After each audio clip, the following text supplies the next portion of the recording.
கொசுக்கடியிலேருந்து நாம் தப்பிப்பதற்கு எளிமையான ஒரு ஐடியா ஒன்று சொல்கிறேன், ஒரு ட்ரிக்கு.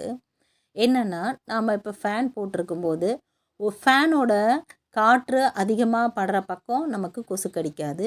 அதுவே காற்று கம்மியாக இருக்கிற பக்கம் கொசு நமக்கு கடிக்கும். அப்படி இருக்கும்போது அந்த இடத்துல பெட்டில் லைட்டாக அத்தர் வச்சு ஒரு அங்கங்கே ஒரு டச் கொடுத்தா அந்த அத்தரோட ஸ்மெல்லு நமக்கு பிடிச்சதா இருக்கணும். நாம் பயன்படுத்துறது நமக்கு பிடிச்சதா இருக்கலாம். ஜவ்வாது அத்தர் எல்லாத்துக்குமே பிடிக்கும் இல்லையா? அதை அங்கங்கே பெட்டில் ஒரு டச்சு நாம் அதுவும் எந்த பக்கம் அதிகமாக காற்று படாமல் கொசு கடிக்கிறதுக்கு வாய்ப்பு இருக்கோ அந்த இடத்துக்கிட்ட அங்கங்கே ஒரு டச்சு கொடுத்துட்டோம்னா அந்த வாசனைக்கு கொசு வராது.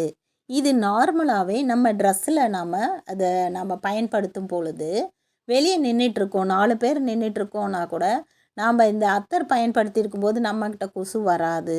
நீங்கள் நல்லா கவனித்து பாருங்கள். இதை பயன்படுத்தி பாருங்கள். ரொம்ப எளிமையான வழி தான். அப்படியே இது உங்களுக்கு யூஸ்ஃபுல்லாக இருந்தால் உங்கள் நண்பர்களுக்கும் யூஸ்ஃபுல்லாக தானே இருக்கும். இதை ஷேர் பண்ணுங்கள். நன்றி, வணக்கம்.